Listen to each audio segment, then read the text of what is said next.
is such an amazing country.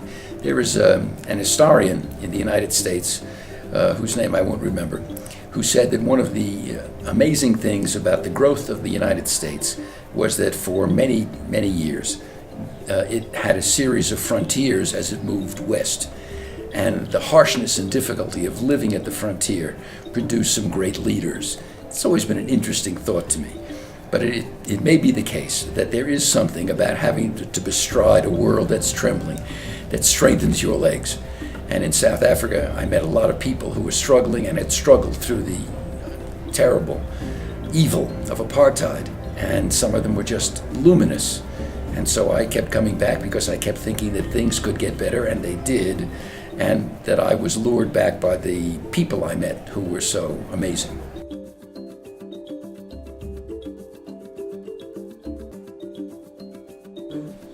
I have the honor to present Professor Harvey Dale for the degree of Doctor of Laws honoris causa.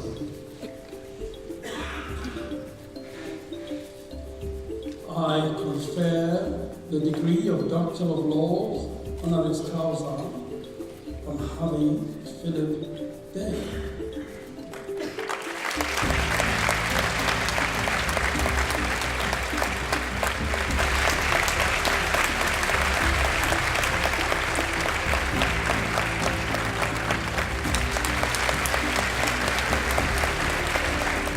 This magical man. Harvey Dale is not only one of the world's great tax specialists and great law professors at a great law school, he used that specialty not only to teach generations how to think and to be great lawyers, but he used it to help someone construct one of the great fortunes of the world, and then construct a way to anonymously give away that fortune in toto.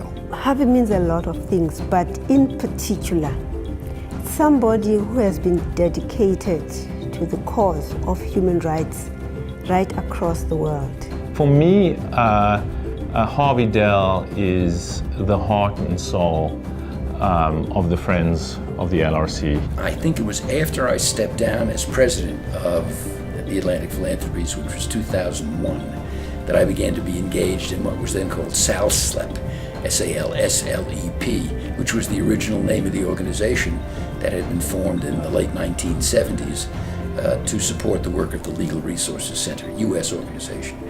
He's truly one of the founding family members of the LRC. Harvey is just unique in the way he combines extremely high-powered, highly technical understanding of a really difficult body of law with a serious passion for civil rights and human rights. Harvey became very interested in South Africa right around the time that Mandela was getting ready to be released from Robben Island. And he felt that as president of Atlantic Philanthropies, that they had a real opportunity to make a difference. When I think about what Harvey has contributed both to the LRC and to the Friends of the LRC, it's impossible not to think about what a rainmaker he's been. In his role as president of Atlantic Philanthropies, Atlantic provided over $350 million over the last 3 decades to various causes in South Africa relating to human rights, constitutionalism, and public litigation. If you were to sit and count the success stories and the contributors coming from Atlantic Philanthropies, one is extremely humbled by that, because we have seen that changing the lives of our people in a very big way. It wasn't bureaucratic. It didn't involve filling in huge numbers of forms and giving, there was accountability. You had to report back on what you'd done, but the emphasis wasn't on that. The emphasis was on the quality of what you were doing and the value system and the enthusiasm. And there was a slight element of craziness, but controlled, directed craziness that Atlantic had that met up with the very controlled but very directed and very crazy endeavor to create a new South Africa, these two things just connected. For me, it was very special. Even after he had left Atlantic Philanthropies, he continued to give. In the short time that I've been a member of the Trust, I've benefited immensely from just listening to his contributions twice a year. Harvey is this wonderful, caring, thoughtful individual who is a leader.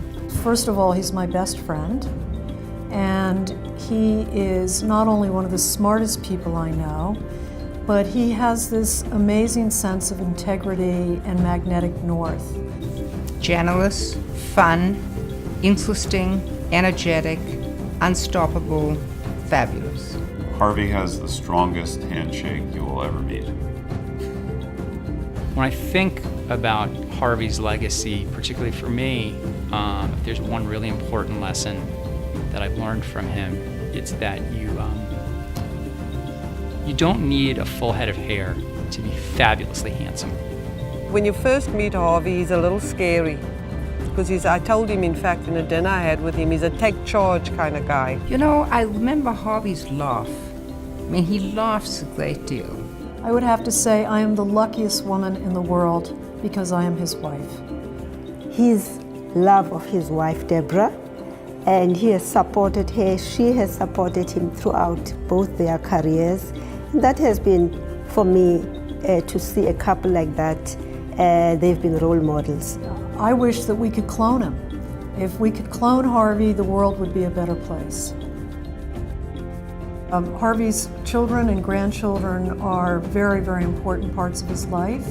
And having just turned 80, I think as he reflects back on his life, he realizes just how important his children and grandchildren are to him.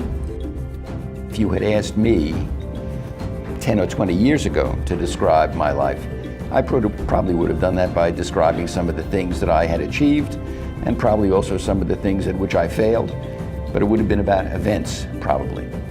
And now I think more likely, if you asked me about my life, I would respond by thinking about some of the friends I've been able to make and the friendships that have continued.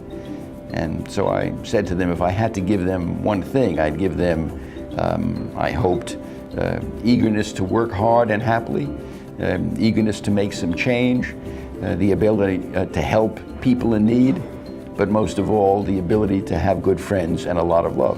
Just an iteration of that. What I think has been great for me is watching a very good organization continue to do great things and to come away from that knowing that I've been able to participate to some small degree and have left with good friends. So I have good friends at the LRC, very good friends among the trustees of the Legal Resources Trust, good friends among the directors of the Friends of the Legal Resources Center, and a lot of good friends from my time at NYU. Those make my life rich.